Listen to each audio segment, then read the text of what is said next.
नमस्कार, स्वागत है आप सबका। आज हम जिनकी बात करने वाले हैं वो दक्षिण भारतीय सिनेमा की एक बेहद प्रभावशाली, बेहद टैलेंटेड शख्सियत हैं, अनुष्का शेट्टी। नमस्कार। हाँ, अनुष्का शेट्टी एक ऐसा नाम जिनके काम ने वाकई में बहुत इम्पैक्ट छोड़ा है। बिल्कुल। हमारे पास एक लेख है Anushka Shetty the south Indian star नाम से, जिसके कुछ खास हिस्सों पर हम आज बात करेंगे। और कोशिश यही रहेगी कि हम समझें कि उनका ये सफर कैसा रहा, सिनेमा में वो कैसे आईं, उनके कौन से रोल्स इतने यादगार बने। हाँ, और उनकी एक्टिंग स्टाइल में क्या खास है, पर्दे के पीछे वो कैसी हैं, मतलब वो सारी बातें जो उन्हें इतना अलग बनाती हैं। सही कहा। तो चलिए शुरू करते हैं। एक मजेदार बात से शुरू करते हैं जो लेख में है। उनका असली नाम स्वीटी शेट्टी है। हाँ, ये काफी लोगों को नहीं पता होगा, और ये भी कि वो एक्टिंग में आने से पहले एक योगा इंस्ट्रक्टर थी। है ना, मतलब ग्लैमर के दुनिया के लिए एक थोड़ी हट के शुरुआत कह सकते हैं। बिल्कुल। तो उनका जन्म हुआ 7 नवंबर 1981 को मंगलुरु, कर्नाटक में। तुलु भाषी बंट परिवार से हैं वो। पढ़ाई की बात करें तो बैंगलोर यूनिवर्सिटी से BCA किया, कंप्यूटर एप्लीकेशंस में ग्रेजुएशन, और उसके बाद जैसा हमने कहा योग में उनकी रुचि बढ़ी और वो इंस्ट्रक्टर बन गई। ये कॉम्बिनेशन काफी दिलचस्प है, टेक्नोलॉजी की पढ़ाई और फिर योग। हाँ, और ये बात ध्यान देने वाली है कि ये जो शुरुआती जुड़ाव था योग और शिक्षा से, शायद इसी ने उनके बाद के जीवन में एक बैलेंस बनाने में मदद की हो, या उनके किरदारों के चुनाव में भी शायद ये झलकता हो सकता है। अक्सर लोग सीधे एक्टिंग में आते हैं, उनका रास्ता थोड़ा अलग था। तो फिल्मी दुनिया में उनका पहला कदम था 2005 में तेलुगु फिल्म सुपर से।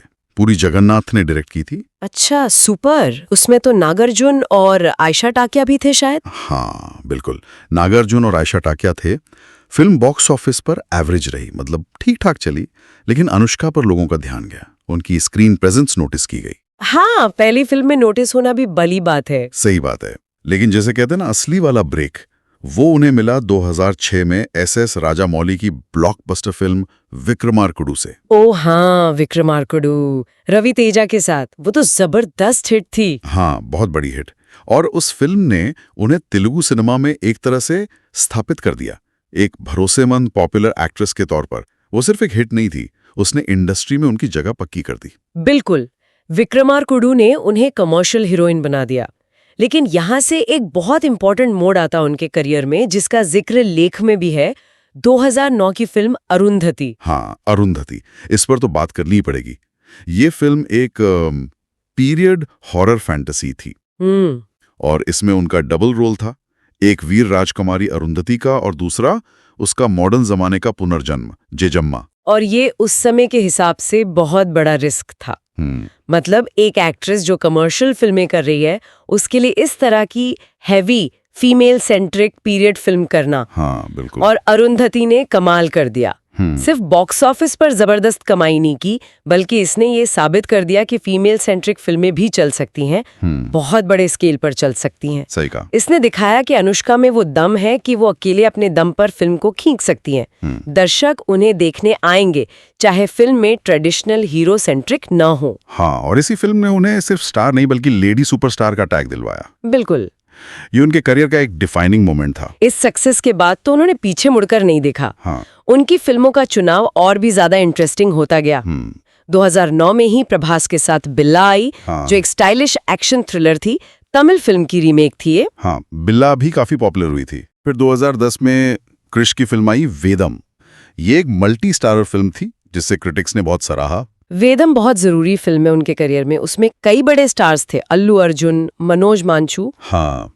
लेकिन अनुष्का ने उसमें एक प्रोस्टिट्यूट सरोजा का किरदार निभाया था, और जिस संवेदनशीलता और डिग्निटी से उन्होंने वो रोल निभाया, उसकी बहुत तारीफ हुई थी। सही। ये दिखाता है कि वो सिर्फ बड़े बजट की मसाला फिल्मों तक ही नहीं रोकना चाहती थी, वो चैलेंजिंग रोल्स लेने को तैयार थी। बिल्कुल, ये उनकी एक्टिंग रेंज को दिखाता है। फिर 2011 में तमिल फिल्म आई दैवा तिरुमुगल। हाँ, विक्रम के साथ। उसमें वो एक लॉयर बनी थी, और विक्रम जैसे एक्टर के सामने उन्होंने अपनी पहचान बनाई। उस रोल के लिए उन्हें अवार्ड भी मिला था। ये उनकी वर्सेटैलिटी को और पुख्ता करता है। फिर 2015 में एक और बड़ी पीरियड फिल्म आई, रुद्रमादेवी। हाँ, रुद्रमादेवी।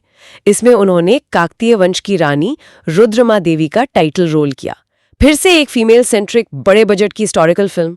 अरुंधति की सफलता के बाद ये एक और बड़ा कदम था उसी दिशा में। सही। और ये दिखाता है कि वो हिस्टोरिकल और पीरियड ड्रामा में कितनी सहज हैं। फिल्म को मिक्स रिव्यूज मिले थे, लेकिन अनुष्का की परफॉर्मेंस को सबने सराहा।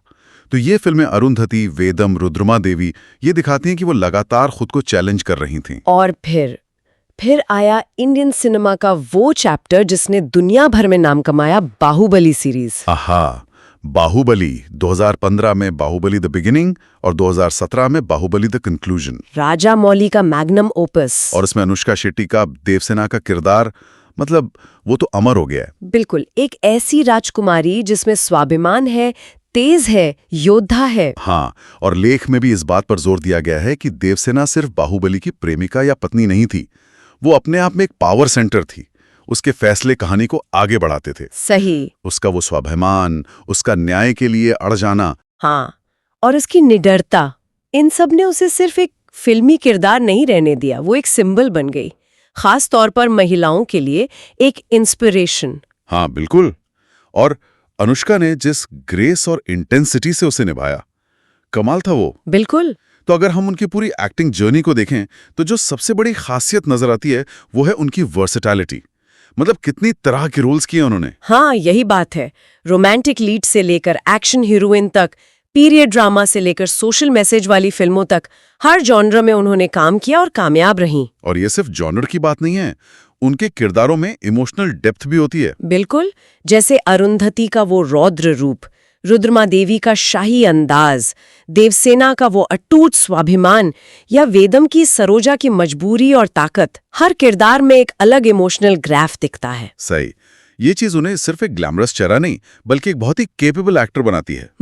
इसी सिलसिले में एक और फिल्म का जिक्र करना बहुत जरूरी है जिसने काफी सुर्खियां बटोरी थीं 2015 की, साइज 0। तमिल में इंजी इदु पल्लगी। हाँ, साइज 0। ये बहुत ही साहसी कदम था उनके करियर का। बिल्कुल। इस फिल्म के लिए उन्होंने फिजिकली बहुत बड़ा ट्रांसफॉर्मेशन किया था, काफी वजन बढ़ाया था। हाँ, एक ऐसी लड़की का रोल निभाने के लिए जो मोटापे और समाज के ब्यूटी स्टैंडर्ड्स के प्रेशर से जूझ रही है। और ये सिर्फ फिजिकल ट्रांसफॉर्मेशन की बात नहीं है। लेख भी इस बात को हाईलाइट करता है कि ये फिल्म अपने आप में बॉडी पॉजिटिविटी और समाज के तय किए हुए खूबसूरती के पैमानों पर एक कमेंट्री थी। बिल्कुल। एक टॉप की मेनस्ट्रीम हीरोइन का ऐसा रोल चुनना, फिजिकली इतना बदलना और इस मुद्दे को उठाना, यह बहुत बड़ी बात थी। दिखाता है कि वो कहानी के लिए कितना डेडिकेटेड हो सकती हैं। हाँ, और रेलेवेंट इश्यूज उठाने से पीछे नहीं हटती। उनकी करियर के सबसे बोल्ड फैसलों में से एक गिना जाता है इसे। यकीनन इतने बेहतरीन काम के लिए पहचान मिलना तो लाजमी है। उन्हें कई अवार्ड्स भी मिले हैं। हाँ, काफी अवार्ड्स मिले हैं। 3 फिल्म फेयर अवार्ड्स, साउथ का जिक्र है, 2 तेलुगु के लिए अरुंधति और रुद्रमा देवी, और 1 तमिल दैवा तिरुवरगल के लिए सपोर्टिंग रोल में। और आंध्र प्रदेश सरकार के Nandi awards, Tamilnadu state film award, Santosham awards जैसे कई और सम्मान भी मिले हैं उन्हें। और यहाँ एक बात और है जो ध्यान खींचती है कि उन्हें तेलुगु और तमिल दोनों फिल्म इंडस्ट्रीज में बराबर की सफलता और इज्जत मिली है। सही कहा। साउथ में बहुत टैलेंटेड एक्टर्स हैं, पर ऐसे कम ही हैं जो दोनों बड़ी भाषाओं के सिनेमा में टॉप पर पहुंचे हों और जिन्हें दोनों जगह के दर्शक एक जैसा प्यार देते हों। ये उनकी वाइड अपील दिखाता है। हाँ, ये उनकी रेंज और एक्सेप्टेंस को दिखाता है। अच्छा, अब थोड़ी बात करते हैं उनके पर्सनल लाइफ और पब्लिक इमेज की। बाहुबली की जबरदस्त कामयाबी के बाद उनके और प्रभास के रिश्ते को लेकर बहुत अफवाहें उड़ी। ओ हाँ, वो तो बहुत चला था। स्क्रीन पर उनकी केमिस्ट्री इतनी कमाल की थी कि फैंस उन्हें रियल लाइफ में भी साथ देखना चाहते थे। बिल्कुल, मीडिया में काफी समय तक ये खबरें छाई रहीं। हाँ, लेकिन लेख में भी है और उन्होंने हमेशा कहा भी है कि ये सब खबरें गलत हैं। वो दोनों बस बहुत अच्छे दोस्त हैं। हाँ, दोनों ने हमेशा यही कहा है। अनुष्का ने इंटरव्यूज में ये भी माना है कि उनकी लाइफ में पहले एक सीरियस रिलेशनशिप था, लेकिन वो अब मूव ऑन कर चुकी हैं। और शादी और प्यार को लेकर उनके जो विचार हैं वो भी काफी ट्रेडिशनल लगते हैं। वो इन्हें बहुत पवित्र मानती हैं। हाँ, उनका कहना है कि वो तभी शादी करेंगी जब सही इंसान मिलेगा और सही वक्त आएगा। मतलब भारी प्रेशर के बावजूद वो अपनी पर्सनल लाइफ को लेकर काफी क्लियर हैं। ये दिलचस्प है। एक तरफ स्क्रीन पर इतने पावरफुल मॉडर्न रोल्स और दूसरी तरफ पर्सनल लाइफ में परंपरा और सही समय का इंतजार। हाँ। पर शायद ये विरोधाभास नहीं है, ये उनके बैलेंस्ड व्यक्तित्व का हिस्सा है। और आज के जमाने में जब सेलिब्रिटीज की हर चीज पब्लिक होती है, अपनी पर्सनल स्पेस बचाकर रखना और अपने वैल्यूज पर टिके रहना, ये अपने आप में एक चैलेंज है। सही बात है। अच्छा, एक्टिंग के अलावा जैसा हमने शुरू में कहा था, योग उनकी लाइफ का एक बहुत इंपॉर्टेंट हिस्सा है। हाँ, फिल्मों में आने से पहले वो सिर्फ इंस्ट्रक्टर ही नहीं थी, उन्होंने खुद भी फेमस योग गुरु भारत ठाकुर से ट्रेनिंग ली थी। और उनकी लाइफस्टाइल भी काफी सिंपल और ग्राउंडेड बताई जाती है। अक्सर लाइमलाइट से दूर रहना पसंद करती हैं, नेचर के करीब, मेडिटेशन, फैमिली को टाइम देना, ये सब उन्हें पसंद है। उनका एक कोट भी है लेख में जो उनके जीने के तरीके को बताता है, शांति, संतुलन और आत्मविश्वास यही जीवन का असली सौंदर्य है। ये फिलॉसफी उनके काम से भी जुड़ती है शायद। उनका योग बैकग्राउंड और शांति पर फोकस शायद यही उन्हें इंडस्ट्री के प्रेशर से डील करने में मदद करता है। हो सकता है। और शायद यही बैलेंस उन्हें ऐसे रोल्स चुनने के लिए भी इंस्पायर करता है जो सिर्फ ग्लैमरस ना हो, बल्कि जिनमें कुछ गहराई हो, कुछ बात हो। हाँ, ये ग्लैमर वर्ल्ड की भागदौड़ से बिल्कुल अलग सोच है। बिल्कुल। अच्छा, पर्दे के पीछे मतलब सेट्स पर उनका रवैया कैसा रहता है, इसके बारे में भी जिक्र है? हाँ, कहा जाता है कि वो बहुत डेडिकेटेड और डिसिप्लिन्ड है, प्रोफेशनल है। अपनी स्क्रिप्ट को ध्यान से पढ़ना, किरदार पर मेहनत करना और सेट पर सबके साथ रिस्पेक्ट से पेश आना, ये बातें उनके बारे में कही जाती हैं। हाँ, और उनके कई को-स्टार्स ने भी उनकी तारीफ की है।